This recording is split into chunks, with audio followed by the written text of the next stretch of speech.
Ashby Derwin and his pal Rush had themselves a fine operation on the Cimarron River, where the water still runs a little, though the fish are mostly dead and the dust floating on the surface. Ashby and Rush were cooking up some moonshine in their giant metal steel on the bank, where Sheriff Robertson caught them.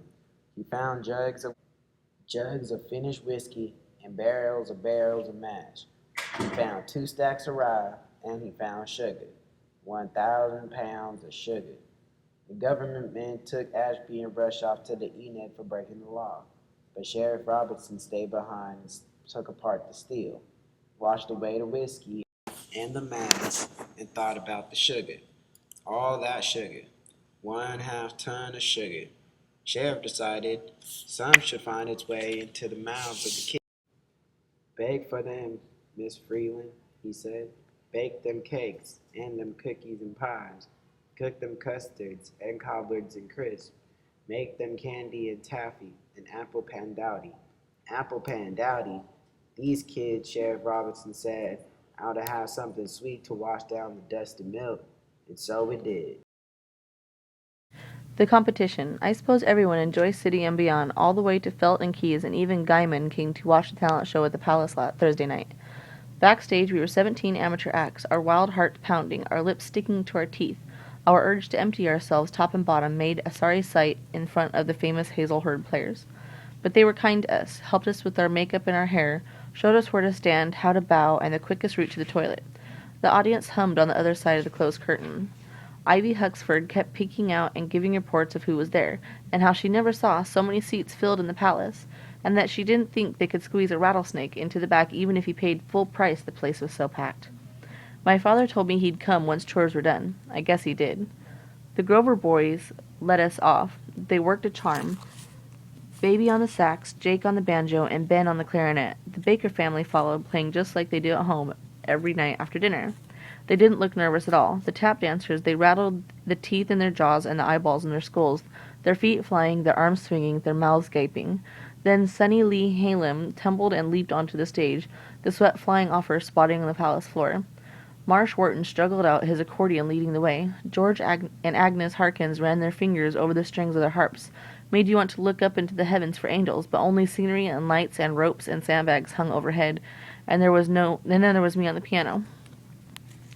I went on somewhere near the back side of middle, getting more and more jittery with each act till my time came. I played Bye Bye Blackbird my own way, messing with the tempo.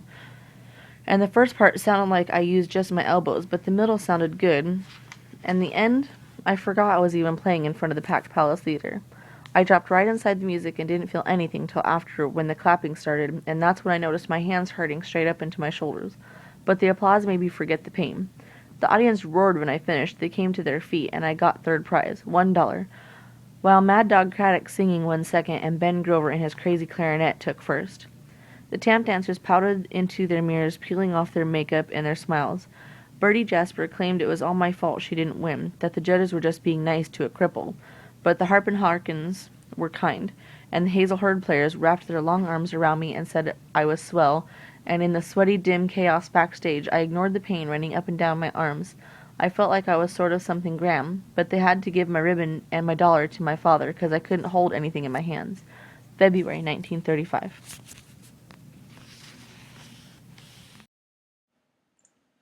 Dreams. Each day after class lets out, each morning before it begins, I sit at the school piano and make my hands work.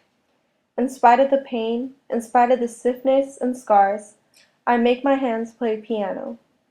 I have practiced my best piece over and over till my arms throb, because Thursday night the Palace Theater is having a contest.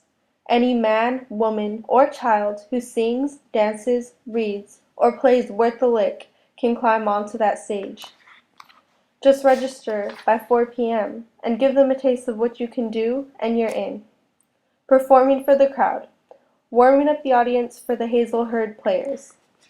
I figure if I practice enough, I won't shame myself.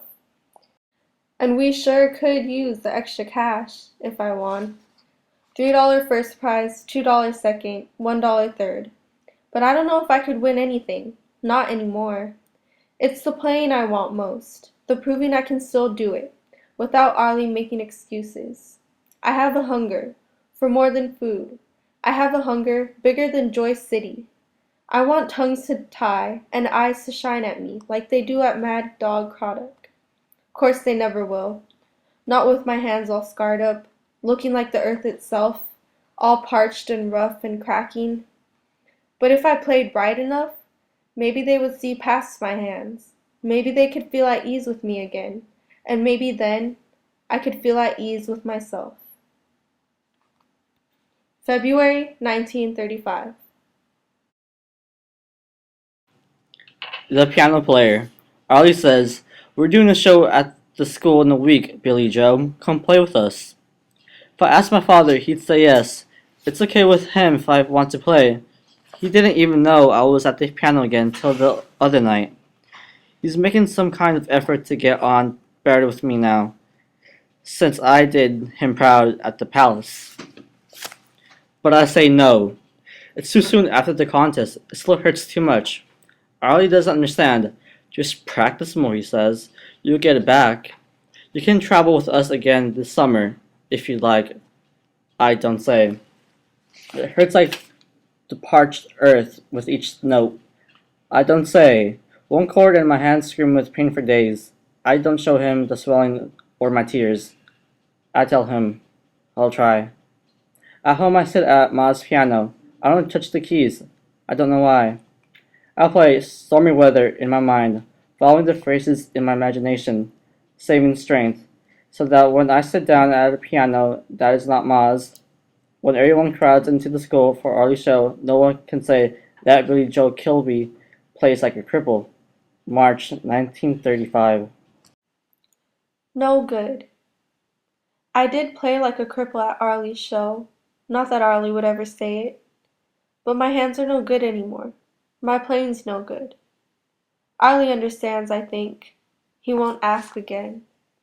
March 1935. Snow. Had to check yesterday morning to make sure that there was snow on the ground, not dust. But you can't make a dust ball pack together and slam against the side of the barn and echo across the fields. So I know. It was snow. March 1935. My father thought maybe he ought to go to night school, so if the farm failed, there'd be prospects to fall back on. He's starting to sound like Ma. The farm won't fail, I tell him. Long as we get some good rain, I'm starting to sound like him. It's mostly ladies in those classes, he says.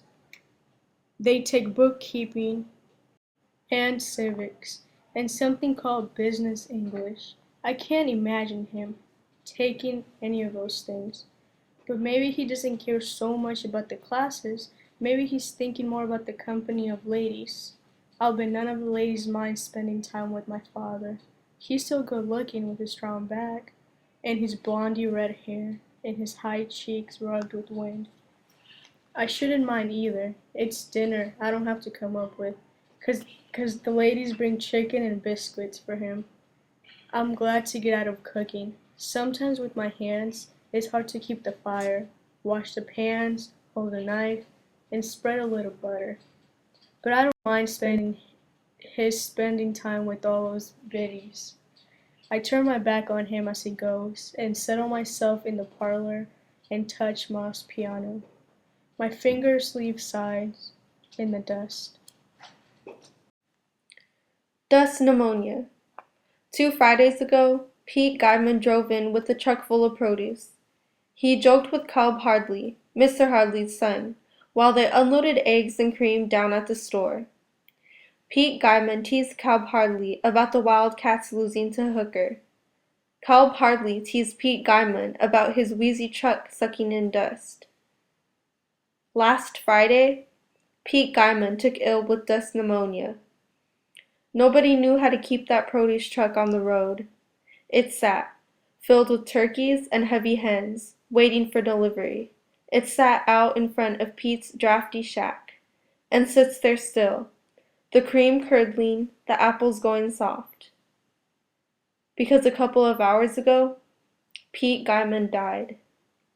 Mr. Hardley was already on the phone to a new produce supplier. Before evening, he had people in his store and no food to sell them. His boy, Calb, slammed the basketball against the side of the house until Cab's ma yelled for him to quit.